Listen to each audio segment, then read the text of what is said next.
नमस्कार दोस्तों, welcome to my YouTube channel learn Hindi with Preeti. दोस्तों, जैसा कि आप देख रहे हैं कि हम विसर्ग संधि के विषय में जानने वाले हैं।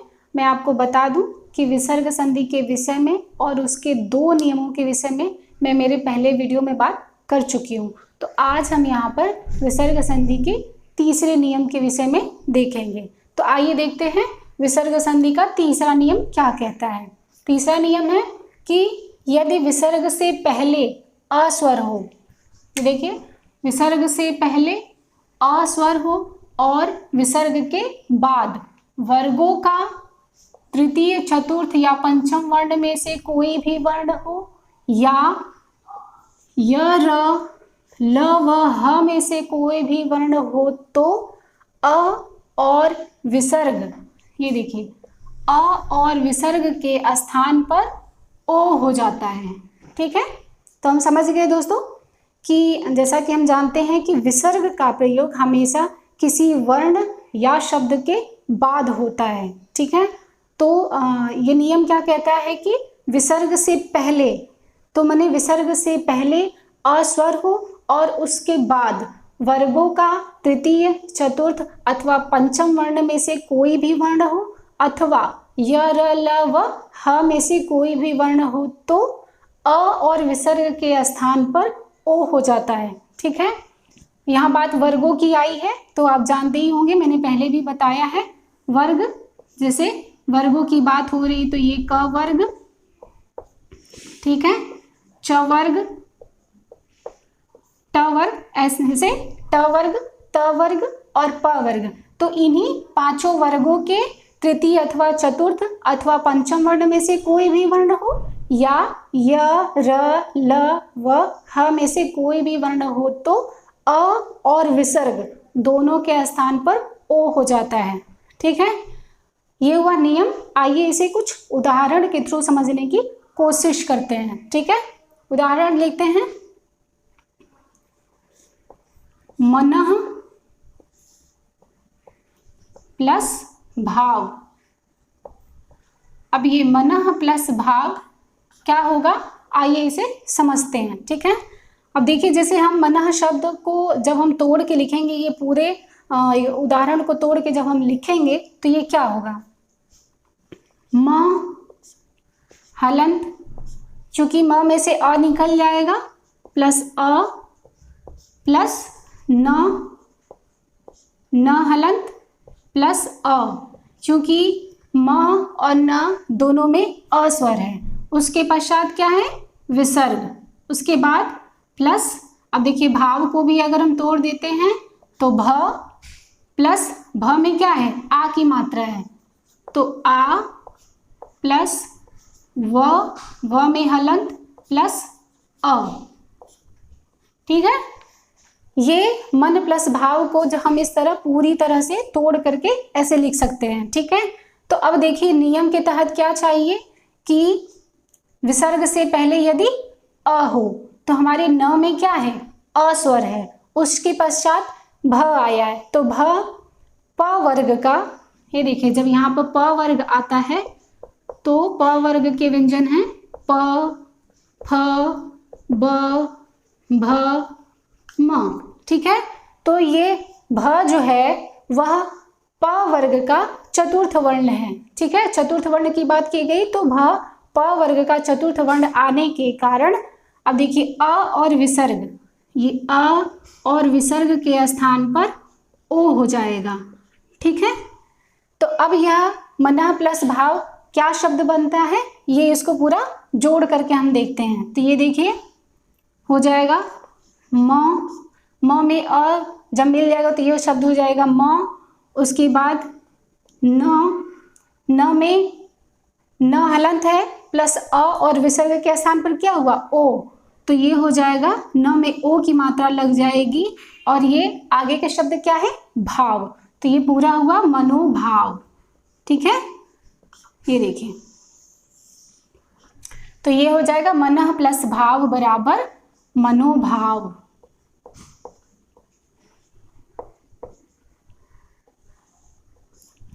ठीक है दोस्तों, ये हो गया मनः प्लस भाव बराबर मनोभाव। इसे एक और उदाहरण के थ्रू समझ लेते हैं, ठीक है। दूसरा उदाहरण हम ले लेते हैं, जैसे सरह प्लस वर, ठीक है। अब देखिए सरह में भी वही है कि जब हम सर शब्द को तोड़ करके लिखेंगे तो ये क्या होगा, स हलंत प्लस अ प्लस र में हलंत प्लस अ, उसके पश्चात क्या है, विसर्ग प्लस वर, ठीक है। अब ये देखिए नियम के तहत क्या है कि विसर्ग से पहले अ, तो विसर्ग से पहले र में जो अ आया है उसके पश्चात वर्गों का द्वितीय, चतुर्थ अथवा पंचम वर्ण में से कोई भी वर्ण हो, अथवा य र ल व ह में से कोई भी वर्ण हो। तो हमारे इस उदाहरण में विसर्ग के पश्चात व आया है, तो ये देखिए व, ठीक है। व आने के कारण अ और विसर्ग के स्थान पर ओ हो जाएगा। तो जब हम इसे पूरा लिखेंगे तो यह देखिए स और अ मिलके स र हो जाएगा, और र में ओ की मात्रा लग जाएगी क्योंकि अ और विसर्ग के स्थान पर ओ हो जा रहा है, ठीक है। तो ये हो जाएगा सरो, फिर आगे के शब्द हैं वर, तो यह हो गया सरोवर, ठीक है दोस्तों। उम्मीद है कि आप लोग को यह नियम अच्छी तरीके से समझ में आया होगा। फिर देखते हैं हम इसके बाद विसर्ग संधि का चौथा नियम। चौथा नियम, विसर्ग संधि का चौथा नियम देखते हैं दोस्तों। जैसा पहले मैं आपको बता दूं कि विसर्ग संधि का चौथा और पांचवा ये दोनों नियम आपस में काफ़ी सिमिलैरिटी रखते हैं, दोनों एक दूसरे से काफ़ी जुड़े हुए हैं। तो पहले हम देखते हैं कि चौथा नियम क्या कहता है, उसके बाद देखेंगे पांचवें नियम के बारे में। पहले देखते हैं चौथा नियम। चौथा नियम क्या है कि विसर्ग के बाद यदि क ख या प फ में से कोई भी वर्ण आए तो विसर्ग में कोई परिवर्तन नहीं होता है, ठीक है। अब देखिए यहाँ पर इस नियम में जो चौथा नियम है सिर्फ विसर्ग के बाद की कंडीशन की बात पे उसके बारे में बात की जा रही है कि विसर्ग के पूर्व कुछ हो उससे लेना देना नहीं है। यहाँ पे बात की जा रही है कि सिर्फ विसर्ग के बाद यदि क ख या प फ में से कोई भी वर्ण आए तो विसर्ग के में कोई भी परिवर्तन नहीं होता है, ठीक है। तो आइए हम इसे कुछ उदाहरण के थ्रू देखते हैं। मतलब यहाँ पे कोई परिवर्तन नहीं होने वाला है क्योंकि सिर्फ विसर्ग के बाद की कंडीशन के बारे में बात की जा रही है। उदाहरण देखते हैं, ये देखिए जैसे है रजह प्लस कण। तो देखिए नियम क्या है कि विसर्ग के बाद यदि क ख या प फ आए तो कोई परिवर्तन नहीं होता है, तो मतलब यह एज इट इज लिख दिया जाएगा, ठीक है। ये देखिए रजह कण, ठीक है। इसी प्रकार एक और उदाहरण देख लेते हैं, जैसे यह है प्रातः प्लस काल, ठीक है। तो इसमें भी विसर्ग के पश्चात क आया है तो विसर्ग में कोई परिवर्तन नहीं होने वाला है, तो यह प्रातः काल जैसा था वैसा ही लिख दिया जाएगा, ठीक है। ये देखिए प्रातः काल, ठीक है। एक और उदाहरण भी देख सकते हैं, ये है अंतः प्लस पुर। यहाँ पे भी क ख या प फ की बात की गई है तो विसर्ग के पश्चात अंतःपुर में प आया है तो कोई परिवर्तन नहीं होगा विसर्ग में, तो यह जैसे था वैसे ही लिख दिया जाएगा अंतःपुर, ठीक है। तो ये हुई चौथे नियम की बात। अब देखिए पांचवा नियम क्या कहता है, उससे बिल्कुल ही मिलता जुलता है, पर इस नियम में क्या है कि विसर्ग के बाद की ही कंडीशन दी गई कि विसर्ग के बाद ही क ख या प फ आए तो विसर्ग में कोई परिवर्तन नहीं होता है। अब ये नियम क्या कहता है, पांचवा नियम देखिए, विसर्ग से पहले यदि ई उ ह्रस्व ई और ह्रस्व उ हो और विसर्ग के बाद क ख या प फ आए तो विसर्ग के स्थान पर श मूर्धन्य श हो जाता है। अब देखिए इस नियम में सिर्फ एक छोटा सा परिवर्तन हो रहा है कि पहले जो चौथा उदाहरण था हमारा, उस चौथा जो नियम था कि विसर्ग के बाद यदि क ख या प फ आए तो विसर्ग में कोई परिवर्तन नहीं होता है।